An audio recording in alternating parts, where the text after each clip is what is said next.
1 मई 2022। पहला पाठ प्रेरित चरित्र अध्याय 5 पद संख्या 27 से 32, 40 से 41 तक। उन्होंने प्रेरितों को लाकर महासभा के सामने पेश किया। प्रधान याजक ने उनसे कहा, हमने तुम लोगों को कड़ा आदेश दिया था कि वह नाम लेकर शिक्षा मत दिया करो, परंतु तुम लोगों ने यरूशलेम के कोने कोने में अपनी शिक्षा का प्रचार किया है और उस मनुष्य के रक्त की जिम्मेवारी हमारे सिर पर मढ़ना चाहते हो। इस पर पेत्रुस और अन्य प्रेरितों ने यह उत्तर दिया, मनुष्यों की अपेक्षा ईश्वर की आज्ञा का पालन करना कहीं अधिक उचित है। आप लोगों ने ईसा को क्रूस के काट पर लटकाकर मार डाला था, किंतु हमारे पूर्वजों के ईश्वर ने उन्हें पुनर्जीवित किया। ईश्वर ने उन्हें शासक तथा मुक्तिदाता का उच्च पद देकर अपने दाहिने हाथ बिठा दिया है, जिससे वह उनके द्वारा इस्राएल को पश्चाताप और पाप क्षमा प्रदान करे। इन बातों के साक्षी हम हैं और पवित्र आत्मा भी, जिसे ईश्वर ने उन लोगों को प्रदान किया है जो उसकी आज्ञा का पालन करते हैं। वे उसकी बात मान गए। उन्होंने प्रेरितों को बुला भेजा। उन्होंने कोड़े लगवाए और ये कड़ा आदेश देकर छोड़ दिया कि तुम लोग ईसा का नाम लेकर उपदेश मत दिया करो। प्रेरित इसलिए आनंदित होकर महासभा के भवन से निकले कि वह ईसा के नाम के कारण अपमानित होने योग्य समझे गए। ये प्रभु की वाणी है। ईश्वर को धन्यवाद। भजन अनुवाक्य। प्रभु, मैं तेरी स्तुति करता हूँ क्योंकि तूने मेरा उद्धार किया। प्रभु, मैं तेरी स्तुति करता हूँ क्योंकि तूने मेरा उद्धार किया। प्रभु, मैं तेरी स्तुति करता हूँ क्योंकि तूने मेरा उद्धार किया। तूने मेरे शत्रुओं को मुझ पर हंसने नहीं दिया। प्रभु, तूने मुझे अधोलोक से निकाला। मैं मरने को था और तूने मुझे नव जीवन प्रदान किया। अनुवाक्य। प्रभु, मैं तेरी स्तुति करता हूँ क्योंकि तूने मेरा उद्धार किया। प्रभु भक्तों, उसके उद्धार में गीत गाओ, उसके पवित्र नाम का जयकार करो। उसका क्रोध क्षण भर रहता है, उसकी कृपा जीवन भर बनी रहती है। सांझ को भले ही रोना पड़े, भोर में आनंद ही आनंद है। अनुवाक्य। प्रभु, मैं तेरी स्तुति करता हूँ क्योंकि तूने मेरा उद्धार किया। प्रभु, मेरी सुन, मुझ पर दया कर। प्रभु, मेरी सहायता कर। तूने मेरा शोक आनंद में बदल दिया। प्रभु, मेरे ईश्वर, मैं अनंत काल तक तुझे धन्यवाद देता रहूँगा। अनुवाक्य। प्रभु, मैं तेरी स्तुति करता हूँ क्योंकि तूने मेरा उद्धार किया। दूसरा पाठ प्रकाशना ग्रंथ अध्याय 5 पद संख्या 11 से 14 तक। मेरे सामने वह दृश्य चलता रहा और मैंने सिंहासन, प्राणियों और वयोवृद्धों के चारों ओर खड़े बहुत से स्वर्गदूतों की आवाज़ सुनी। उनकी संख्या लाखों और करोड़ों थी। वे ऊंचे स्वर से ये कह रहे थे, बलि चढ़ाया हुआ मेमना सामर्थ, वैभव, प्रज्ञा, शक्ति, सम्मान, महिमा तथा स्तुति का अधिकारी है।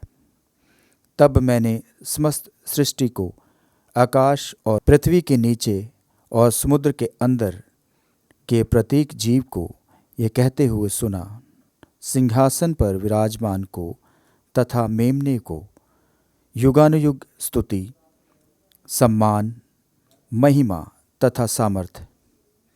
और चार प्राणी बोले, आमीन। और वयोवृद्धों ने मुंह के बल गिरकर दंडवत किया। यह प्रभु की वाणी है। ईश्वर को धन्यवाद। जय घोष। हालेलुया। अनुवाक्य। हालेलुया। क्रिस्त जी उठा है, सबका रचयिता, उसने सब लोगों पर दया की है। अनुवाक्य। हालेलुया। संत योहन द्वारा रचित सुसमाचार अध्याय 21 पद संख्या 1 से 19 तक। बाद में ईसा तिबेरियस के समुद्र के पास अपने शिष्यों को फिर दिखाई दिए। यह इस प्रकार हुआ। सिमोन पेत्रुस, थॉमस जो यमल कहलाता था, नथानाएल जो गलीली का काना का निवासी था, यब्दी के पुत्र और ईसा के 2 अन्य शिष्य साथ थे। सिमोन पेत्रुस ने उनसे कहा, मैं मछली मारने जा रहा हूँ। वह उससे बोले, हम भी तुम्हारे साथ चलते हैं। वह चल पड़े और नाव पर सवार हुए, किंतु उस रात उन्हें कुछ नहीं मिला। सवेरा हो ही रहा था कि ईसा तट पर दिखाई दिए, किंतु शिष्य उन्हें नहीं पहचान सके। ईसा ने उनसे कहा, बच्चों, खाने को कुछ मिला? उन्होंने उत्तर दिया, जी नहीं। इस पर ईसा ने उनसे कहा, नाव की दाहिनी ओर जाल डाल दो और तुम्हें मिलेगा। उन्होंने जाल डाला और इतनी मछलियां फंस गई कि वह जाल नहीं निकाल सके। तब उस शिष्य ने, जिसे ईसा प्यार करते थे, पेत्रुस से कहा, यह तो प्रभु ही है। जब पेत्रुस ने सुना कि यह प्रभु है, तो वह अपना कपड़ा पहनकर, क्योंकि वह नंगा था, समुद्र में कूद पड़ा। दूसरे शिष्य मछलियों से भरा जाल खींचते हुए डोंगी पर आए। वह किनारे से केवल लगभग 200 हाथ दूर थे। उन्होंने तट पर उतरकर वहाँ कोयले की आग पर रखी हुई मछलियाँ देखी और रोटी भी। ईसा ने उनसे कहा, तुमने अभी अभी जो मछलियाँ पकड़ी है, उनमें से कुछ ले आओ। सिमोन पेत्रुस गया और जाल किनारे खींच लाया। उसमें 153 बड़ी बड़ी मछलियाँ थीं, और इतनी मछलियाँ होने पर भी जाल नहीं फटा था। ईसा ने उनसे कहा, आओ जलपान कर लो। शिष्यों में किसी को भी ईसा से यह पूछने का साहस नहीं हुआ कि आप कौन हैं। वह जानते थे कि वह प्रभु है। ईसा अब पास आए। उन्होंने रोटी लेकर उन्हें दी और इसी तरह मछली भी। इस प्रकार ईसा मृतकों में से जी उठने के बाद तीसरी बार अपने शिष्यों के सामने प्रकट हुए। जलपान के बाद ईसा ने सिमोन पेत्रुस से कहा, सिमोन योहन के पुत्र, क्या इनकी अपेक्षा तुम मुझे अधिक प्यार करते हो? उसने उन्हें उत्तर दिया, जी हाँ प्रभु, आप जानते हैं कि मैं आपको प्यार करता हूँ।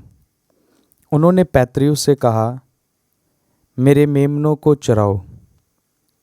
ईसा ने दूसरी बार उससे कहा, सिमोन योहन के पुत्र, क्या तुम मुझे प्यार करते हो?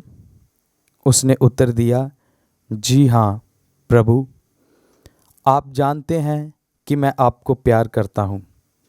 उन्होंने पेत्रुस से कहा, मेरी भेड़ों को चराओ। ईसा ने तीसरी बार उससे कहा, सिमोन योहन के पुत्र, क्या तुम मुझे प्यार करते हो? पेत्रुस को इससे दुख हुआ कि उन्होंने तीसरी बार उससे यह पूछा, क्या तुम मुझे प्यार करते हो?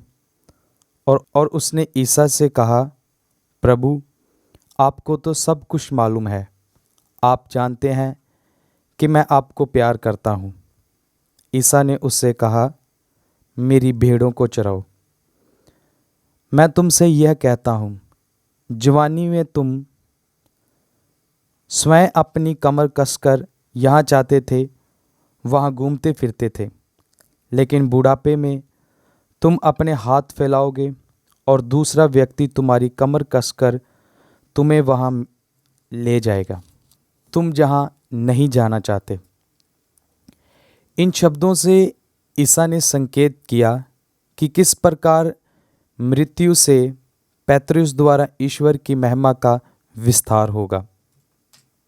ईसा ने अंत में पैतृस से कहा, मेरा अनुसरण करो। ये प्रभु का सुसमाचार है। ख्रीस्त की जय।